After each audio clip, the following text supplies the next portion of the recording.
is read from the 4th chapter of the Gospel according to St. Matthew. Then Jesus was led up by the Spirit into the wilderness to be tempted by the devil. He fasted 40 days and 40 nights, and afterwards he was famished. The tempter came and said to him, "If you are the Son of God, command these stones to become loaves of bread." But he answered, "It is written, one does not live by bread alone, but by every word that comes from the mouth of God."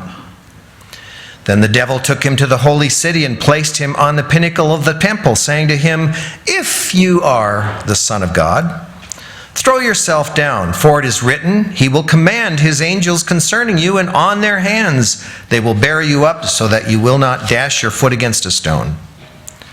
Jesus said to him again, "It is written, do not put the Lord your God to the test."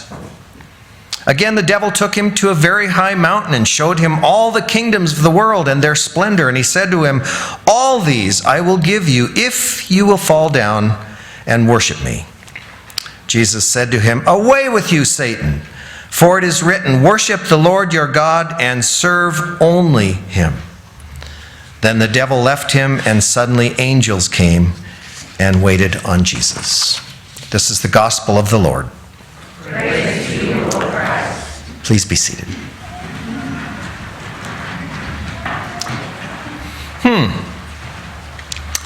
Let's see. A plate of chocolate chip cookies. A plate of radishes. A plate of chocolate chip cookies. A plate of radishes. Which would I rather have? Which would most people rather have? Let me venture a guess this morning. Chocolate chip cookies. Not long ago, researchers at Case Western Reserve University in Cleveland decided to do a study. They baked chocolate chip cookies in their lab. That must have been a fun day, huh? Let's go to work and bake cookies today. They then asked a bunch of college students to skip lunch and come to their laboratory in the afternoon to help with a study on radishes. When the hungry students arrived, they were asked to wait in a waiting room, and they were told that it was important that they eat nothing but radishes the rest of the afternoon. But there, in the waiting room, next to the radishes that they were told to eat, was a large plate of freshly baked, still warm, sweet-smelling, delicious-looking, mouth-watering chocolate chip cookies that they were not supposed to eat. Researchers watched over hidden cameras to see if these students, who hadn't now eaten in many hours, to see if they would give in to the temptation of the cookies or do what they were asked and eat just the radishes. Well, do you want to guess what happened? Amazingly, not one single student ate a chocolate chip cookie. I know. Each and every one of them, they went up and took a good close look, and they even sniffed those cookies. They even joked about eating them. A few even picked up a cookie and said, "Oh," and then they put the cookie back. But not one student actually took a bite. In fact, several students went to great lengths to avoid even looking at the cookies after they first went in the room and saw them, and then they found a chair and intentionally looked the other way so they wouldn't ever have to look at the cookies again, because they knew themselves. They knew that if they stared temptation in the face too long, they would eventually give in. So they did their best to avoid the temptation, and no cookies were eaten. That's pretty impressive. The researchers, in fact, were stunned. They fully expected at least one student to take a bite, and after one took a bite, they expected others then to take bites as well, and pretty soon the cookies would be gone. But the students didn't. At least in that study, no one gave in to temptation. So I wonder, do you think that's an accurate reflection of people in general? I don't think so.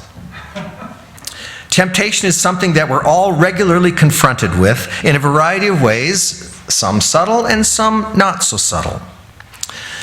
So often in life, if we don't race our way into temptation, we find ways to at least sneak and tiptoe our way into it.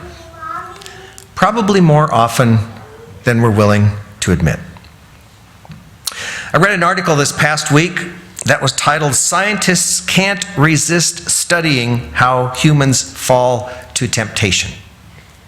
It was based on observations of hundreds of people in a variety of situations where they might be tempted to do something they know they shouldn't do. The study discovered that of 500 shoppers that they watched in various stores, 40 of the 500 shoplifted. That's 8% of the shoppers shoplifted. They also discovered that 1 out of every 3 employees that they observed in a workplace ended up stealing in some way from their employer or from their workplace. 33% of employees.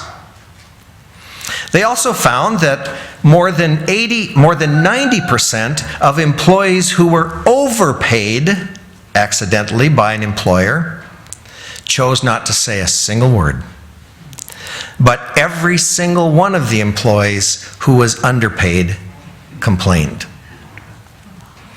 Dr. David Bursoff of the University of Pennsylvania, who directed the study, offered these words that kind of summed up the study. He said, "These statistics on temptation seem particularly relevant in a time when even our nation's most prominent leaders and celebrities seem prone to bending to imprudent options." Well, today we begin the season of Lent, and as the case every year when we begin the season of Lent, we begin with the story of temptation. The story of Adam and Eve being tempted in the garden, and the temptation, of course, of Jesus in the wilderness.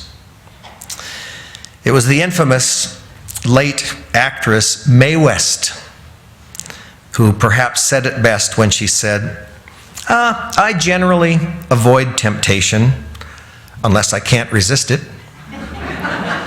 And that might be true of all of us. It certainly was true of Adam and Eve. Essentially, chocolate chip cookies and radishes were placed side by side in the Garden of Eden, and God said, "Leave the cookies alone.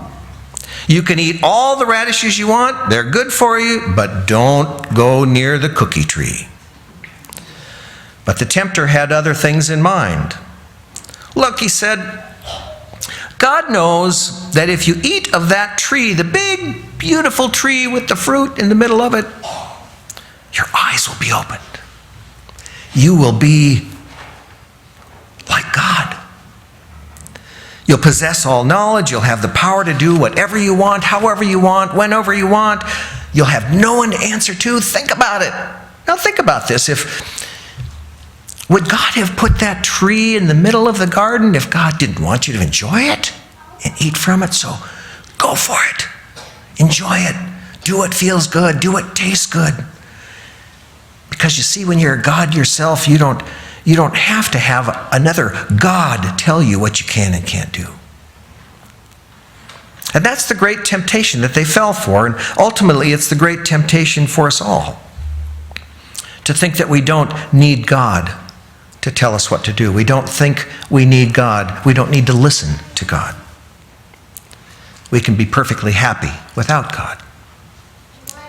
Adam and Eve got tricked into thinking that they could be a lot freer and a whole lot happier without God. And falling to temptation wasn't just a disaster for the first pair of human beings. It's really a disaster for all of us. Something about human nature makes us want more, makes us crave what we don't or can't have. Being who we are, who we know we're supposed to be as God's people, somehow just isn't enough. We think we can or we should be more like God. To think that our way is better, to think we know better, to think, oh, we're here living on earth, we understand things better. So we do things that we know that we shouldn't do, and then we find ways to justify it. The pastor parked in a no parking zone. He knew he shouldn't do it, but he was running late for a meeting, and it was the closest place and most convenient place to park, so He parked there and he quickly scribbled a note and he tucked it under the windshield wiper. Sorry for parking here, running late. Forgive us our trespasses.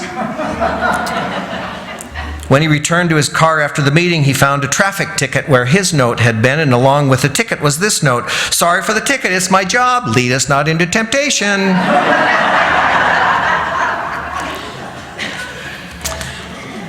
One of the greatest temptations of all is thinking that the only thing we need to be concerned about is me, me, me. Making myself happy, not worrying about making anyone else happy. We know deep in our hearts that it's important to eat the radishes God tells us are good to eat and leave the cookies alone, but darn it, those cookies are really good. They look good, they smell good. And besides, I have a right to be me, and no one else can tell me what to do. So I'm just going to devour as many cookies as I want, and because I can. I'm going to do whatever I want to do. Too bad if anyone else doesn't like it. We forget to ask, but what does God want? In today's gospel, the tempter goes after Jesus in the same way as with Adam and Eve. Go for it. Be the Messiah your way. Dazzle people with all of these impressive feats of magic that you've been given. Do amazing things because you can. Don't worry about God. God gave you the power in the first place. Come, think about it now. If God didn't want you to have this power, would God given it to you? So use it, enjoy it, show everybody. Jesus responded by refusing to be what he wasn't supposed to be. He could be, but he wasn't supposed to be. He resisted the chocolate chips, and in so doing, he taught us one of the most important lessons that we could all learn during the season of Lent. Ours is not to grab at whatever we want, whenever we want, wherever we want. Ours is not to think that we can make our own rules to do whatever feels good, nor to pretend that we don't have to worry about pleasing or listening to God, but rather to let sink deeply into our hearts what it means to be God's people. That what God wants should guide every thought, every word, every action, and every interaction. Sin happens when we convince ourselves that it's okay to do what's convenient or popular, what feels good, what I want, when I know God doesn't want that for me.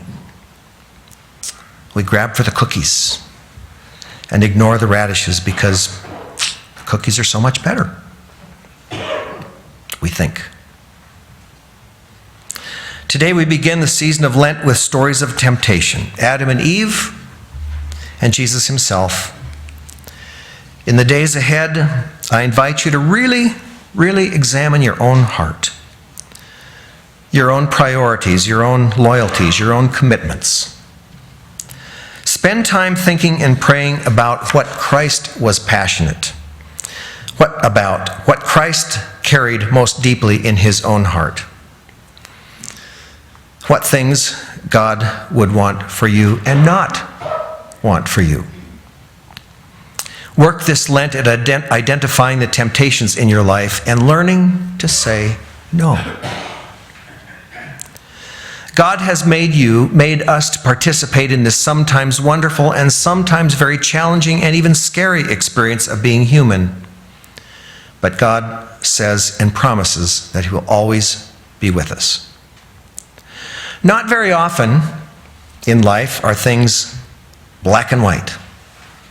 Far too often, they're shades of gray. There are times when cookies are both good and appropriate. Thank God. Sometimes, though, God says to eat the radishes instead and leave the chocolate chips alone. May God give us the wisdom, courage, and strength to discern the difference and make the right choices. Amen. Hymn number 336.